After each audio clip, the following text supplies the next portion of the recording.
you love him, you can't live without him. Stan Lee.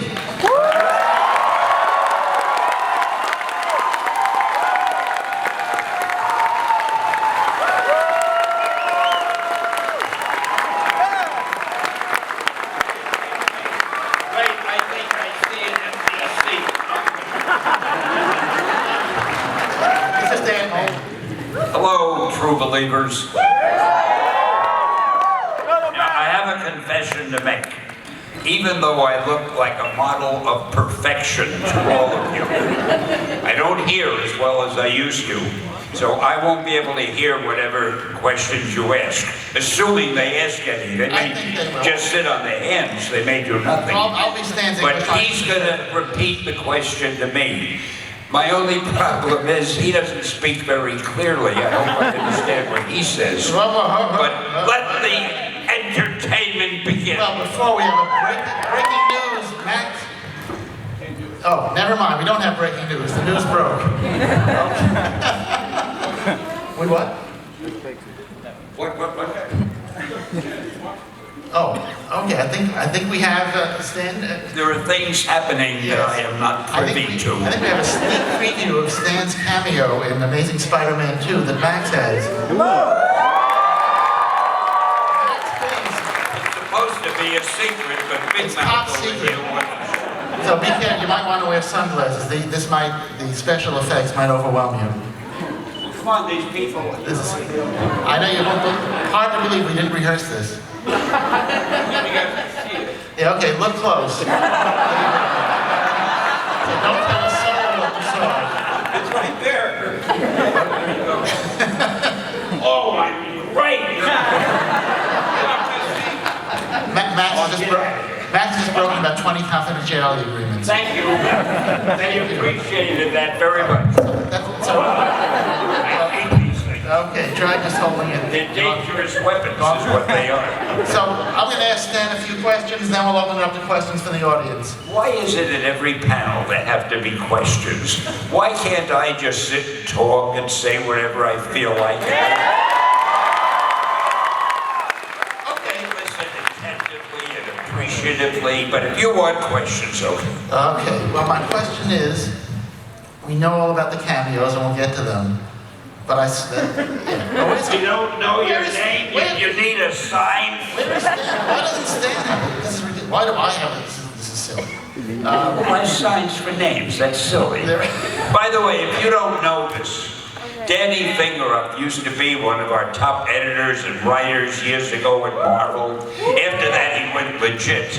But he's got a good background of those things. And if ever I'm not here, you know, you can go to one of his panels too. He's pretty good. Well, thank you. Oh my goodness. Why is there no picture of us on the wall? No. There. How come? Oh, I think people. Is that us on that screen? That's not. There's nothing. Well, I want the screen moved. I want to see it. Okay, everybody. How do I look? Everybody leave and come back because we have to start everything all over again. All right, here we go. So I know Let's get serious. The Super Bowl. What the hell were you doing at the Super Bowl? Did everybody see Stan with Todd McFarlane at the Super Bowl? What was that about? Well, there's this little company called Doritos, and they're one of the sponsors of the Super Bowl. So they had a big contest. All over the world, people could enter from any part of the world. And they were asked, everybody was asked to make up their own commercial, 30-second commercial, or maybe it was 60, I don't remember, for Doritos. The 5 winning commercials would be sent to the Super Bowl, and of the 5, 2 of them would be shown at the Super Bowl. And of those 2, 1 would be judged the winner, and the person who did it would get $1 million and a chance at a real movie. So they received hundreds of thousands of entries, and they boiled them down to a few dozen great ones that I had to look at because they wanted me to be one of the judges, because obviously my taste is so superb. And I know so much about potato chips. At the Super Bowl, they insisted that I come there and sit with the Doritos people at their private little booth up on top. And I really had more important things to do. But I went there, and I met the people who submitted the 5 entries, and I met the person who won, and so forth. And that's probably the dullest story I have ever told. And why did you ask me about that? Because the Super Bowl is not something one would ordinarily associate with Stan Lee. No, I'm associated with everything. Last year they asked me to go to San Francisco, where the San Francisco Giants, or whatever the name of the team is, the baseball team, they wanted me to be there for some reason. So I went there, and they had me go out in the field and talk to their star pitcher, and they televised it all. And I still have no idea why I was invited. They paid me for it, so I went, of course. So that's my big sport in life.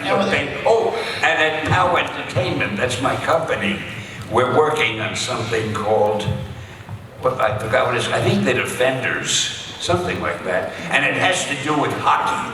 We made a deal with the Hockey League. I hope you're all big hockey fans.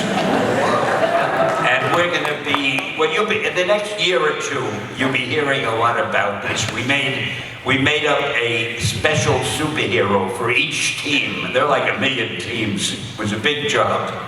And you'll be hearing about it. I'm not supposed to talk about that in advance. You want that, strike that from your memory. And we'll get back to whatever. And you ran into Todd McFarlane at the Super Bowl? Was that planned? Or was that I run into Todd McFarlane all over. Wherever you go, there's Todd McFarlane. I bet he's here and nobody knows it. But I did. He's a great guy. I'm glad I taught him how to write and draw. Love that. And now, so you were at the Super Bowl, then you went back to California, then you came back to New York for some top secret thing? What was that? Yeah, I had to come to New York for, why did I come to New York? I don't know, but Jasmine. Oh! I did a commercial for the United States Post Office. So I want you to start using stamps and stop emailing. And the commercial is in, this will surprise you, it was in conjunction with Spider-Man. It's Spider-Man and me in a commercial for the New York Post Office. And they'll probably start running this commercial when the Spider-Man movie opens up in a month or so. Is there a Spider-Man movie? Excuse me, I was speaking. Do you mind leaving the stage? I'm going. Anyway, you will, see, now I have to start over again. So I did this commercial. Anyway, you'll see it, you'll say, wow, I remember Stan telling me about this, and you'll get all excited as well you should. And everybody saw you on, I imagine, on Agents of S.H.I.E.L.D.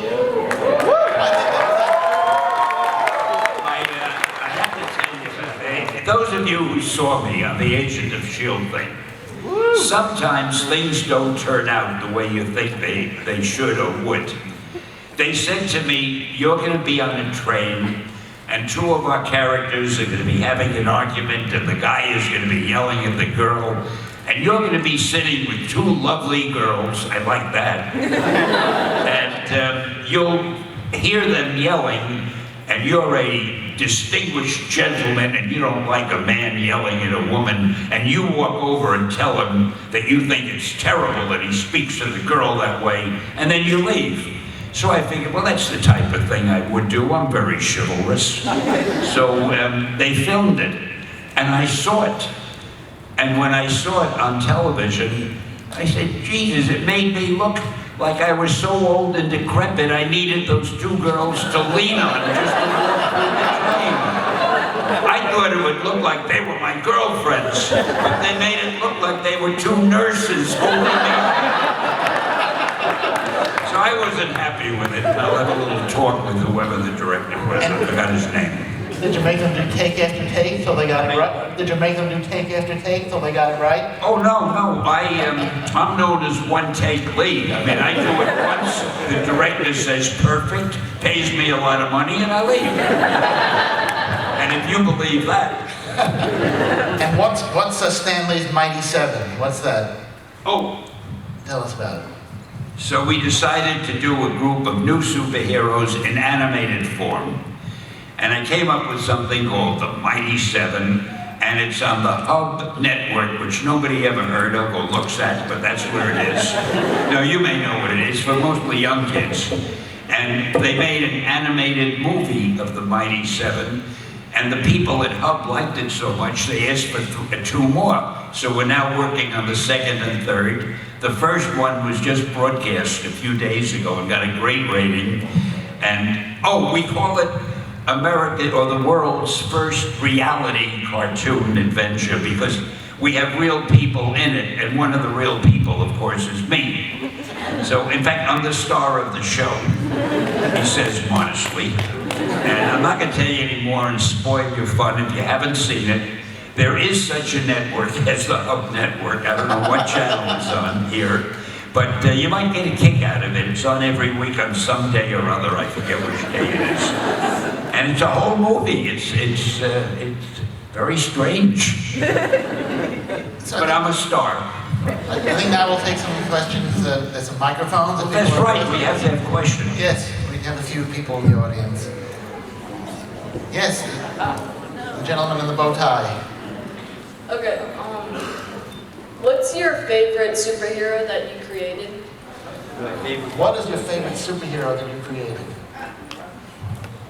Oh, I love them all. They're brilliant and wonderful and inspirational, but probably Spider-Man, because he's the most like me. He's intelligent and athletic.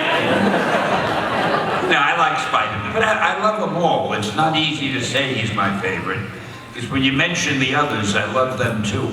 Sometimes I sit home and I think, wow, did I really think all of these up? I'm brilliant. It's obvious. Thank you. Next. Yes, sir. Well, my lonely assistant here just asked you a question, and mine will tie into it. I want to know your favorite villain, because I like the villains. I love them all too. Love the Great Goblin and Doc Ock. You know, you talk about Doc Ock. I love to give people nicknames, like Spider-Man is Spidey. I mean, you never heard at DC, they wouldn't call Batman Batty. I think probably my favorite villain was Dr. Doom, and I'm going to tell you why. He isn't really a criminal. I want you to think about this seriously. What does the man really want to do? He wants to conquer the world. All right. You walk down the street here in New Orleans, go up to the toughest looking policeman you can find and say, "Hey, officer, I'm turning myself in. I want to conquer the world." It's not a crime. Anybody can say that. The guy would say, "Good luck to you," and he'd walk on. All Dr. Doom wants to do is conquer the world, and that's not a crime. So I kind of like the guy.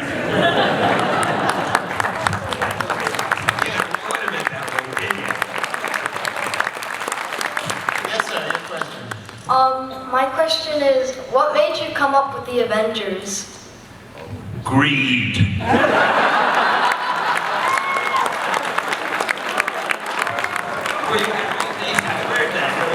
We had all these characters together, and they were making money, and then we figured, we had all these characters separately, and then we figured, hey, if we put them together, we'll make even more money.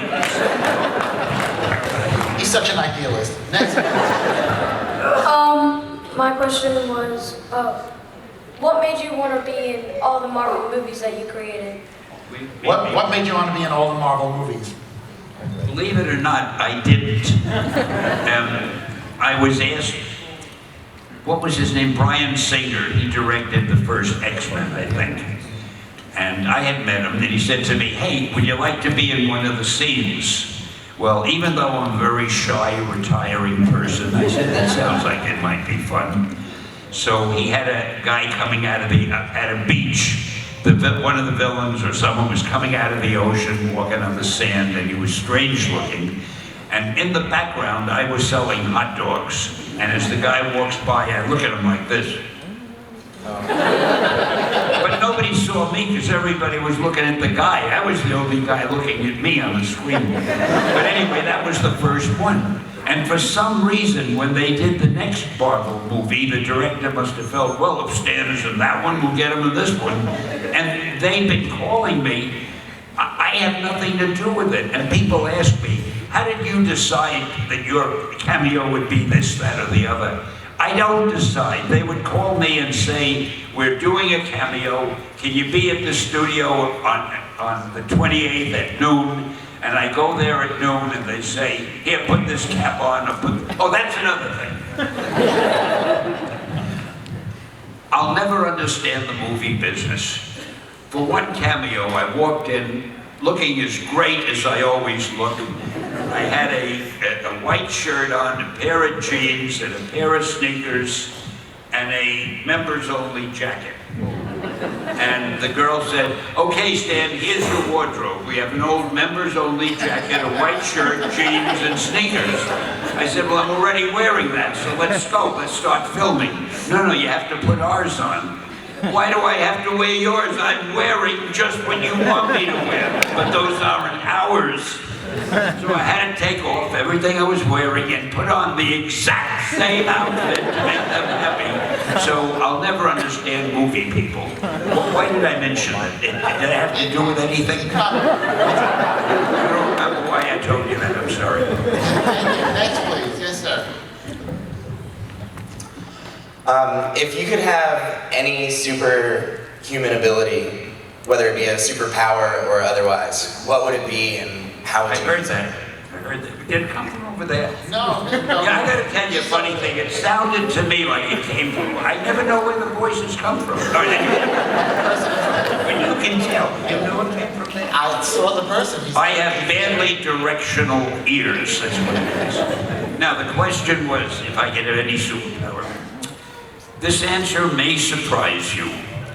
I try not to surprise you because it isn't good to be surprised too often. It shock your system. But anyway,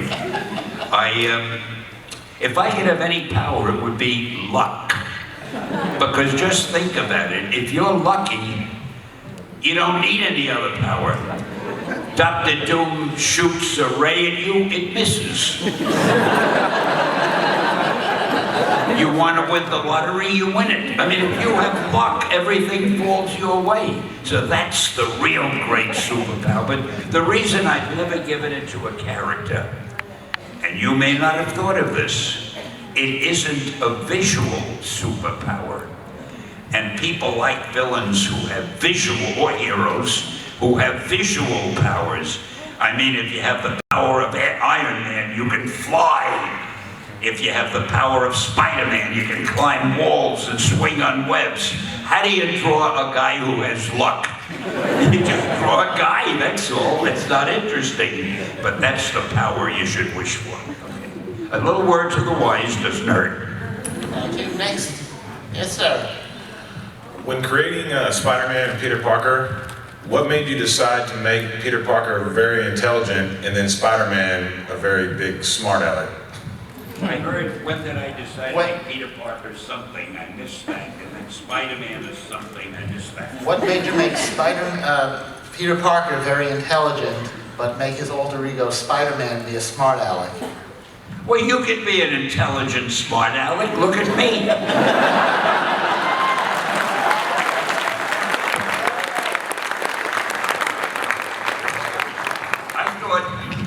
Well, I wanted to make him an interesting character.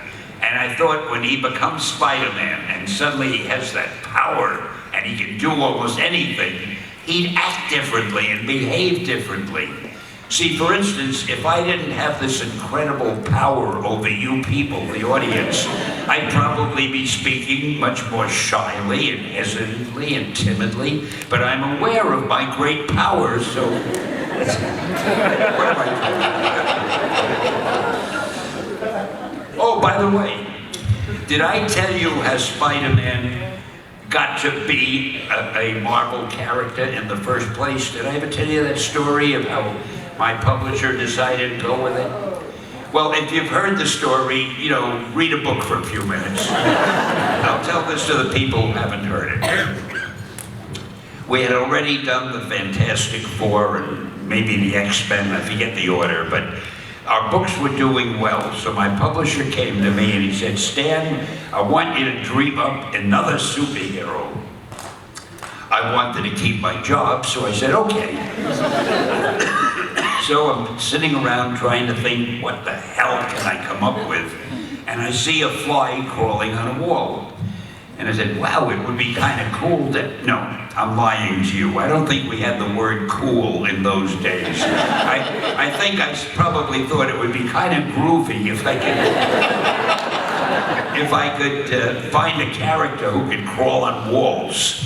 So the next thing I needed was a name. So I figured Fly Man, Insect Man, Mosquito Man, and then I hit on Spider Man. It just sounded dramatic, you know? And I figured I'd make him a teenager and give him a lot of personal problems so that the reader could relate to him. So I went rushing into my publisher's office. I got it. I got a character called Spider-Man. He's a teenager with a lot of personal problems. And I waited for the slap on the back and the bonus check. But my publisher said to me, Stan, that is the worst idea I've ever heard. He said, first of all, people hate spiders, so you can't make a hero called Spider-Man. You want him to be a teenager? Teenagers can only be sidekicks. And you want him to have personal problems. Don't you know what a superhero is? They don't have personal problems, they're superheroes. So I did not feel very triumphant as I walked out of the office. But I was determined to do this. We had a book we were going to kill called Amazing Fantasy. When you're going to kill a book, nobody cares what you put in the last issue because you're killing it anyway. So just for fun, I got Ditko to draw this thing, and we put Spider-Man on the cover, and it sold like crazy. So after the sales figures were in, my publisher came to see me and he said, Stan, do you remember that character Spider-Man of yours that we both liked so much? I swear. He said, let's make a series, and that's how Spider-Man was born.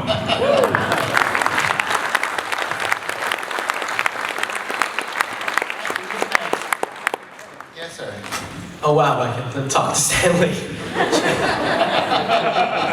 Okay.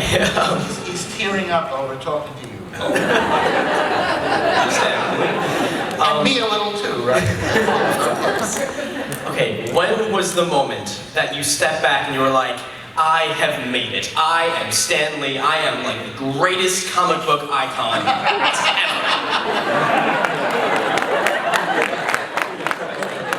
When did you first realize how great you were? I'm really not that great.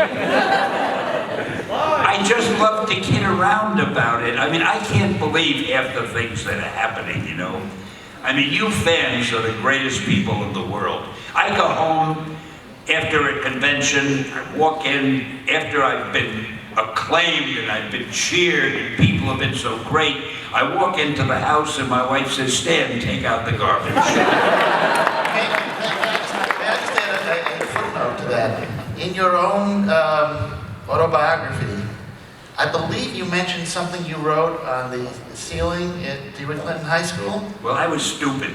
I went to DeWitt Clinton High School in New York, and I don't know why I did this. I was a high school kid.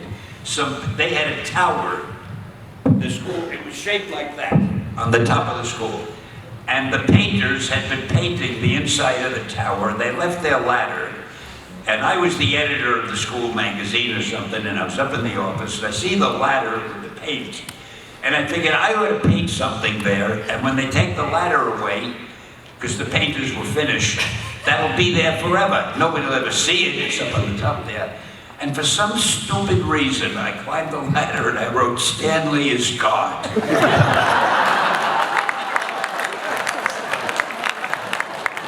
For all I know, it's still up there. And I don't remember why did I tell that story? Oh, when I first said, I didn't know I was great. It was a joke to me. But, no, I've been very lucky. I've worked with a lot of artists who made my stories probably look much better than they really were. Because these guys, Jack Kirby and Ditko and Romita and Buscema, Gil Kane, and I mean Gene Colan, they took the stories and they made it so that you had to read them. They looked so great. So, I mean, a lot of people have to share the credit for whatever it is I may have done. It's just that I talk more than they do. I don't know. Yes, sir. What is your favorite cameo? My favorite what? What's your favorite cameo? I don't know. I'm such a big fan of mine that I like them all. Maybe the one it was in a Spider-Man movie. I think I was a librarian. And I was listening to music, and I'm going like that. And behind me, Spider-Man and the Lizard having a life and death fight, and I didn't know about it. I thought that was kind of funny. I like Thor 2, where you ask for your shoe back. I thought that was good. Oh, I didn't like that.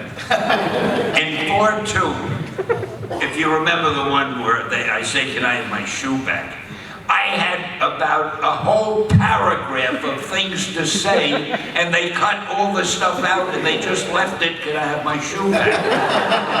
You know, I don't mind for myself, but you, the public, weren't able to hear the rest of it. But that was funny. Yes, ma'am. Did you like being on The Big Bang Theory, and how did you like the show? Did you like being on The Big Bang Theory, and how did you like the show?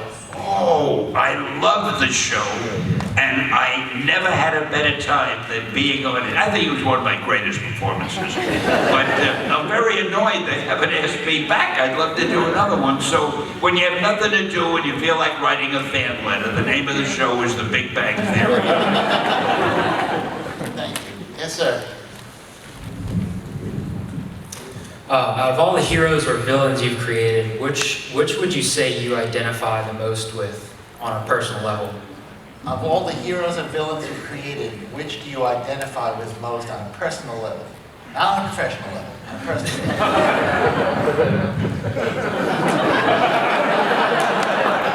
Can we have a new guy for me at the next one? Those are the lines you gave me. What was the question? Don't have you most identify with? Well, I guess I would have to say Iron Man, because he's so intelligent and glamorous and romantic, and everybody loves him, and the women are, yeah, that's I don't know, I don't really truly identify with any of them. This may come as a shock to you, but I really don't have a superpower. And I wish I were any of them. I mean, they're all great.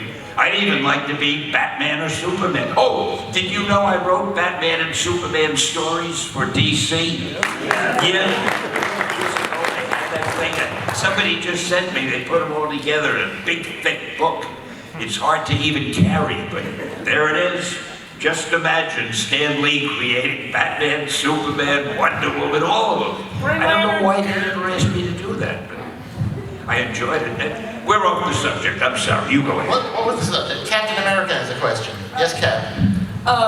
What was it that got you to first start writing comics? What was it that first got you to start writing comics? What got me to start writing? Yeah.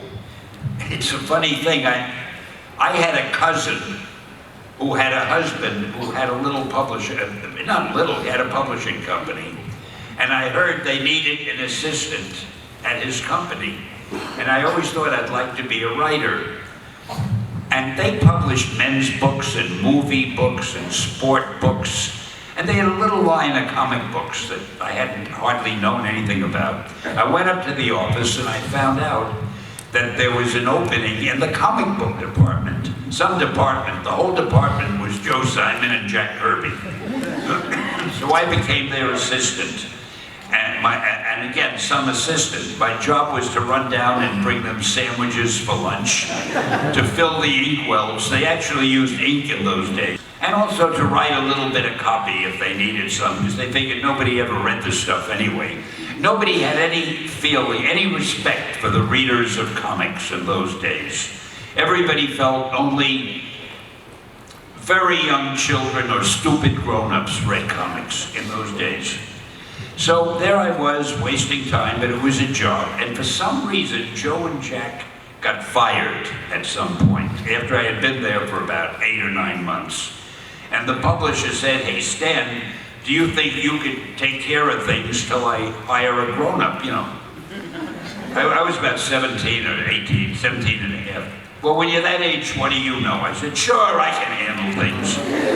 And he must have forgotten about me. I stayed there ever since. That's how I got into comics. I never intended to be in comics. I didn't know that much about comics.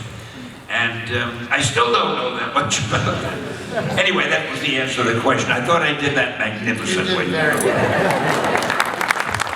We have time for 2 more questions, yes. Well, wait a minute.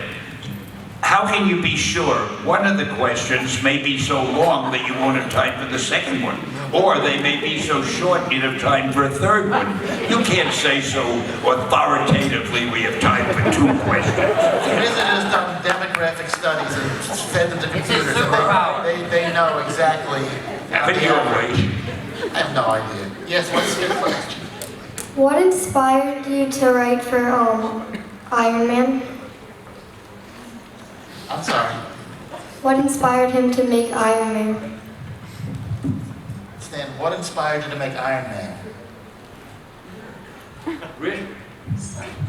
I can't do it while I'm talking because I have to hold the phone. I'll hold the microphone. It was really a challenge. In those days, people hated the military-industrial complex, as they called it. They hated anybody who had anything to do with armaments and war. And here, I wanted to have a character who made munitions and supported the army and so forth. It was a challenge that I bet I could write him so that people will like him anyway. So I came up with Tony Stark. And the funny thing about him is, we got more mail, more fan mail from females for Iron Man than any other book. Because, again, he was handsome and glamorous, he had a bad heart, and every romantic female must have felt, oh, I could take care of him. Is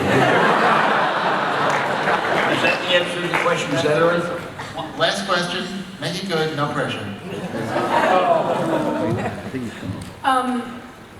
Why did you choose the powers that the Fantastic Four have instead of making them have different ones?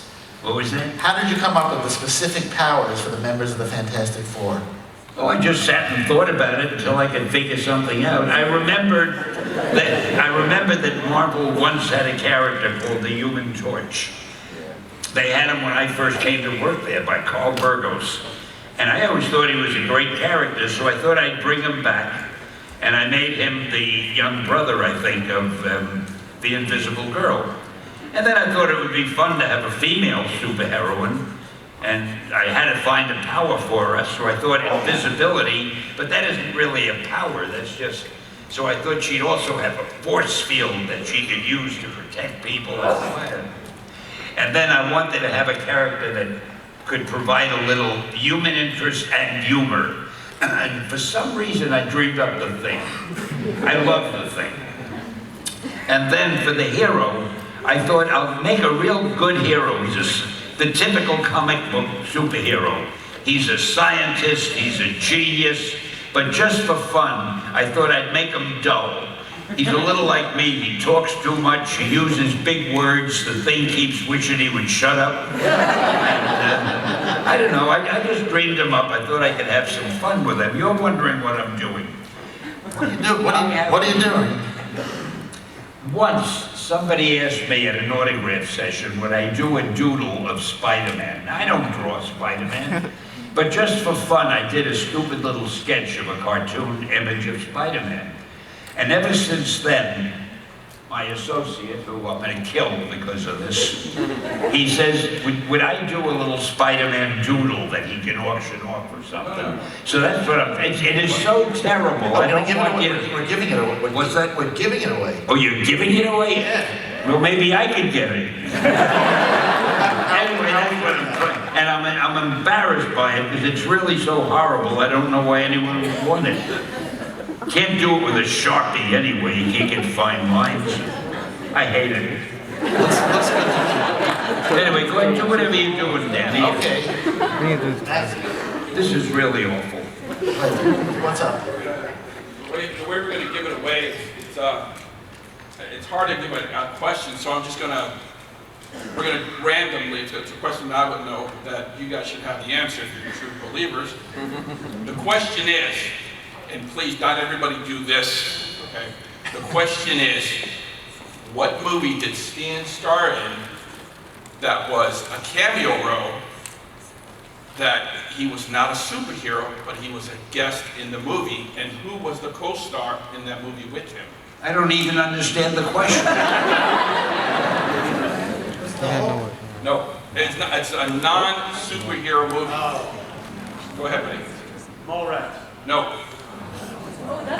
It's I'm telling you, I came across it one night watching the movie. I said, "What the hell is this?" Oh, I know what it is. I think you mentioned it earlier. No, it's a non-superhero. It's the last kind of movie that you expect. Disney. I think you said business. Star Wars. No. Business? Business? You mean the one I did with Kevin?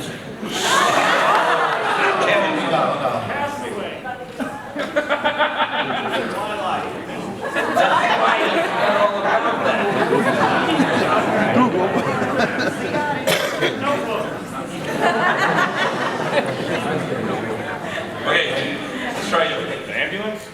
No, not that one. It's a person. She's a very famous actress, and he was introduced to her. Not introduced to him. He was introduced to her in the movie. The guy in the red. No. Come on, guys. Two more, and then we got to switch the question. Go ahead. Is it The Princess Diaries and it was Anne Hathaway? You're halfway there. Princess Julie Andrews. Princess Diaries. There you go, right there. Yep. It was Princess Diary 2 with Julie Andrews. He made a cameo, which he played. What cameo? I was a co-star. Stan, why aren't you trying this all along? Where's he gonna get this? You want me to sign it? I wouldn't admit that I did it.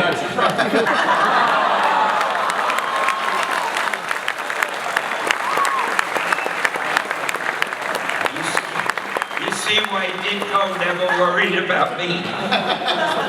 So it's not a no prize, it's a prize. Wow. It's horrible. When do you go? When am I supposed to? How did you get it? Well, that's great. Thank you. Thank you, everybody. I don't know